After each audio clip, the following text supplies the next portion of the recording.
Bismillahirrahmanirrahim. Assalamu alaikum dear students and welcome back again. Dear students, in our previous video we were talking about the human digestive system and its different parts. And today we will learn about the different functions that are being performed by the different parts of our digestive system. So let's begin with the mouth, which is the first part of our digestive system. Dear students, food enters first in our mouth, and whenever the food enters in our mouth, what we do with that food, we chew it and grind it with the help of our teeth. So chewing and grinding is the function of our mouth, and whenever we are chewing the food and grinding the food, during that process the salivary glands present in our buccal cavity, they produce saliva, and that saliva is poured on the chewed food, and that saliva contains a chemical that digests the starch which is present in that food. So the digestion starts right from our mouth. And what part of our food is digested? That is starch. Starch is digested in our mouth, and whenever that food in the form of bolus that passed in our esophagus, and as we know that the second part of our digestive system is esophagus, that bolus enters into the esophagus. Dear students, in esophagus there is no digestion occurs, but it acts as a pipe or the passage for the food. That food pass from mouth to the stomach.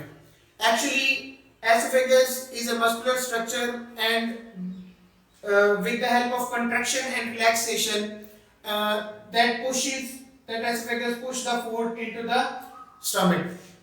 And whenever the food enters into the stomach, in the stomach there is an acid is present there, and that acid is hydrochloric acid, and that hydrochloric acid kills the microorganisms which are unknowingly being eaten with the food. And in the stomach, the protein part of the food is digested. Remember students, in the mouth the starch part of the food is digested, and in the stomach the protein part of the food is digested, and that is digested with the help of the gastric juices which are present in the stomach. Okay, that was the function of the stomach, and whenever the food is digested, that partially digested food is entered into the small intestine. That partially digested food enters into the small intestine. Dear students, small intestine is a very important organ of the human digestive system, because in the small intestine most of the chemical digestion occurs.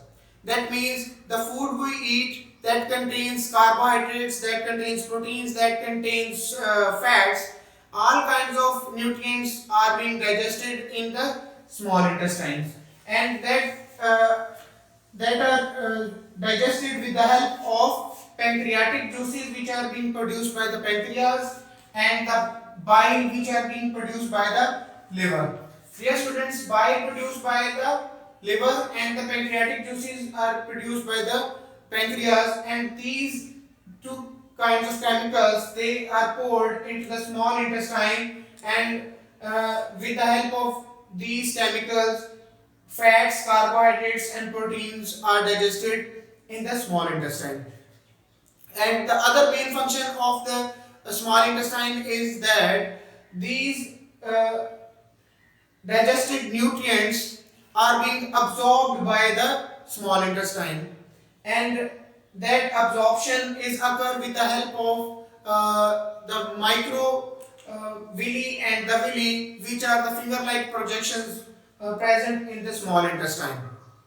So what are the two main functions of the small intestine? That the main chemical digestion occurs in the small intestine, and the absorption of the nutrients also occur in the small intestine, and after the digestion and absorption of the food, rest of the food which is not digested, that enters into the large intestine, and in the large intestine the water is reabsorbed and the vitamins are absorbed in our bloodstream. That is the function of our large intestine. Okay. In the last part of our large intestine is called rectum. In the rectum, that undigested food is stored for some time, and after some time, in the form of feces, that food is undigested food is defecated in the form of feces from the anus. So this was all about the human digestive system and the functions of the different parts of the human digestive system. I hope you have understood the concept and the idea. Before the submission of this topic, I just want you to recall the things that food enters from our mouth, and then it enters into the esophagus, then it enters into the stomach, then small intestine, then large intestine, rectum, then anus. So this was all about the alimentary canal. So dear students, as you can see in this picture, food pass along this course, and from this is a question for you that you should know about that from what are the different parts of the digestive system through which the food does not passes. This is a question for you. In the next video, dear students, we will learn about the teeth.